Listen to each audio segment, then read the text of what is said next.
Deux couples, même ville autour de Toulouse, revenus quasi identiques, autour de 150 000 euros par an.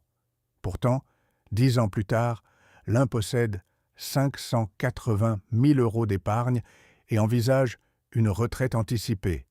L'autre, seulement 130 000 euros, coincé dans un crédit, incapable de partir en vacances.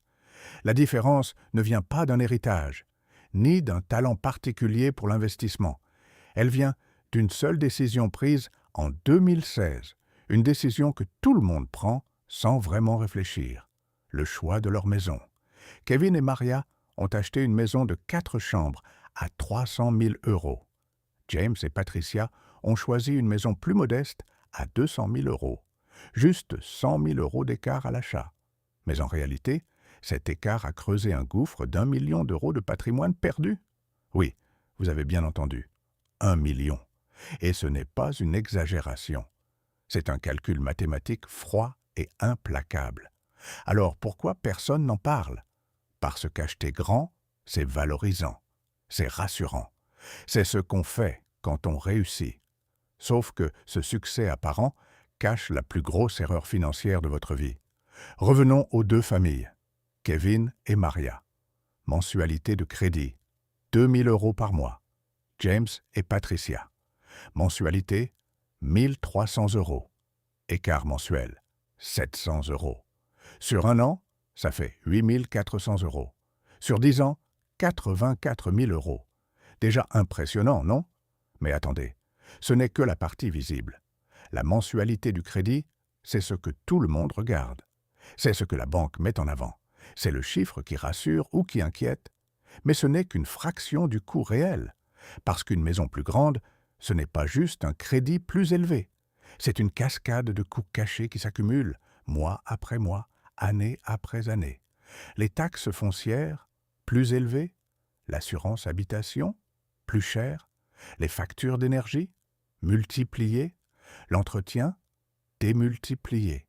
Le mobilier, la décoration, le jardin, tout coûte plus. Et ces coûts ne disparaissent jamais, même quand le crédit est remboursé. Ils restent, ils pèsent, ils vous suivent jusqu'à la fin. En moyenne, ces coûts cachés représentent entre 40 et 50% du coût total d'un logement. Autrement dit, si vous pensez qu'une maison coûte 2 000 euros par mois, elle en coûte réellement 3 000. Prenons un exemple concret. Comparons une maison à 300 000 euros et une autre à 500 000 euros. Taxes foncières supplémentaires par an, environ 2 000 euros. Assurance habitation en plus, 700 euros. Entretien additionnel annuel, 2 500 euros. Chauffage, électricité, eau en surplus, 2 000 euros. Total des coûts cachés supplémentaires par an, 7 200 euros. Divisé par 12, ça fait 600 euros de plus par mois. Et ça, c'est en plus de la différence de mensualité de crédit. Si on ajoute les 700 euros d'écart de crédit aux 600 euros de charges supplémentaires, on arrive à 1 300 euros d'écart total par mois. 1 300 euros chaque mois, pendant 25 ans. Maintenant, faites le calcul inverse. Imaginez que vous investissiez ces 1 300 euros par mois dans un portefeuille d'actions diversifiées, avec un rendement moyen de 7 à 8% par an. Au bout de 25 ans, vous obtenez combien? Environ 1 million d'euros? Oui, 1 million. C'est ce que vous perdez en choisissant la maison plus grande. Ce n'est pas une hypothèse, c'est une réalité mathématique, et personne ne vous en parle au moment de signer. Le premier piège commence avant même d'emménager, l'apport initial. Pour une maison à 500 000 euros, la banque vous demande généralement 10% d'apport, soit 50 000 euros. Pour une maison à 300 000 euros, c'est 30 000 euros. Différence, 20 000 à 40 000 euros selon les cas. Ces 40 000 euros, vous les sortez de votre épargne. Vous les bloquez dans les murs, ils ne travaillent plus pour vous. Maintenant, imaginez que vous les investissiez à la place. Sur 25 ans, avec un rendement de 8%, ces 40 000 euros deviennent plus de 250 000 euros, juste avec l'apport. Ensuite vient le deuxième piège, l'étranglement du cash flow. Chaque euro qui part dans la maison est un euro qui ne peut plus être investi ailleurs. Vous n'épargnez plus, vous ne construisez plus de patrimoine, vous survivez, vous payez, vous travaillez pour rembourser, mois après mois, année après année, et pendant ce temps, ceux qui ont choisi plus petit épargnent, investissent, accumulent, leur argent travaille, le vôtre dort, coincé dans la brique, immobile, improductif, invisible, mais terriblement coûteux. Le troisième piège est plus sournois encore. Il est psychologique. Une grande maison change votre comportement de consommation. Vous achetez plus de meubles pour remplir les pièces vides. Vous refaites la décoration pour que ça soit à la hauteur. Vous aménagez le jardin. Vous changez de voiture parce que l'ancienne ne va plus avec le standing du quartier. Vous invitez plus souvent, donc vous dépensez plus en réception. Votre niveau de vie s'ajuste inconsciemment à votre cadre de vie. C'est ce qu'on appelle l'inflation du mode de vie. Et c'est un piège redoutable, parce que vous ne vous en rendez même pas compte. Vous pensez juste vivre normalement. Mais en réalité, vous dépensez 10, 15, 20% de plus qu'avant, sans raison valable, juste parce que la maison est plus grande. Ce phénomène amplifie encore l'écart de patrimoine entre les deux familles. Kevin et Maria dépensent plus, épargnent moins. James et Patricia dépensent moins, investissent plus. L'écart se creuse, mois après mois, imperceptiblement, mais inexorablement. Et au bout de 10 ans, le fossé est devenu un gouffre. Parlons maintenant de l'entretien. Une petite réparation dans une maison modeste coûte peu. Refaire une toiture sur 80 mètres carrés, 8 000 €. Sur 150 mètres carrés, 15 000 €. Changer une chaudière dans une maison de 3 chambres, 4 000 €. Dans une maison de 5 chambres, avec 2 salles de bain, 7 000 €. Repeindre l'extérieur d'une surface réduite, 3 000 €. D'une grande surface, 6 000 €. Tout est proportionnel à la taille. Et sur 30 ans, ça se compte en dizaines de milliers d'euros de différence. En moyenne, l'écart d'entretien entre une grande et une petite maison dépasse facilement 70 000 € sur une vie. Sans compter les imprévus, une fuite, une tempête, une infiltration, plus la maison est grande, plus la facture est salée. Et ces dépenses ne sont jamais prévues. Elles tombent toujours au mauvais moment. Quand vous venez de payer les vacances, ou de changer de voiture, ou d'inscrire les enfants à une activité. Résultat, vous piochez dans l'épargne. Vous réduisez vos investissements. Vous repoussez vos projets. La maison vous dévore. Lentement, mais sûrement. Maintenant, cassons un mythe.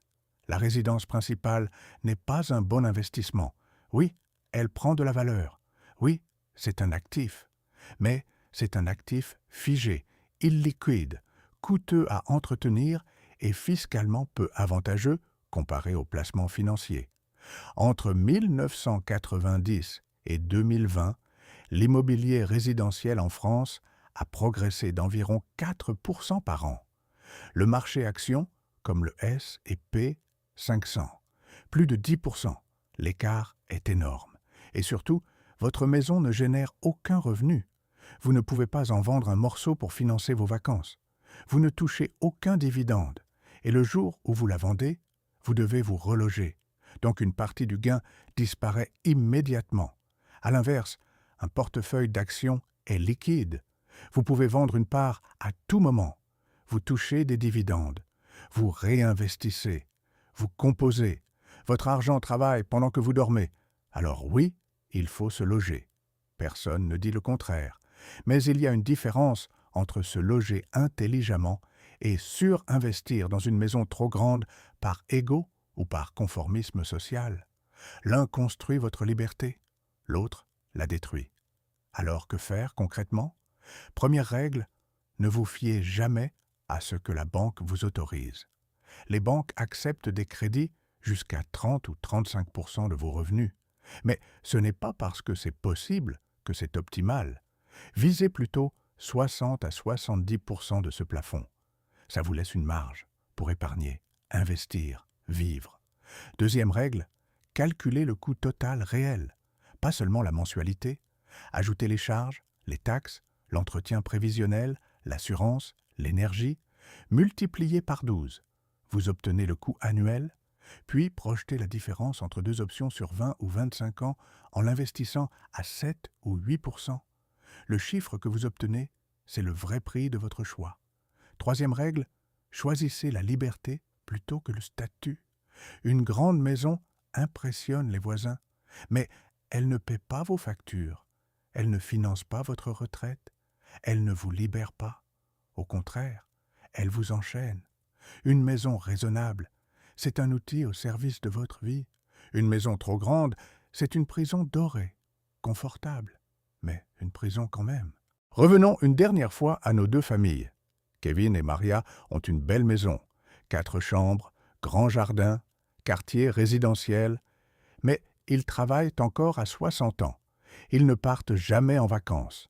Ils stressent pour leur retraite. Ils n'ont pas de marge. James et Patricia ont une maison plus petite, parfois un peu serrée. Mais elle est payée.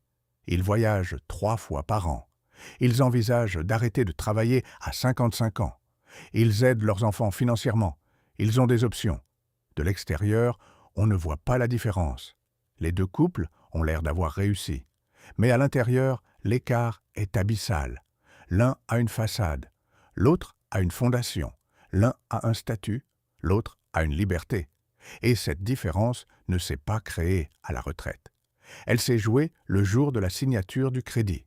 Ce jour-là, l'un a choisi une maison, l'autre a choisi une vie. Les chiffres ne mentent jamais. Et dans ce match, ils donnent toujours raison à la maison la plus petite, parce que la vraie richesse, ce n'est pas la taille de votre maison, c'est la taille de vos choix.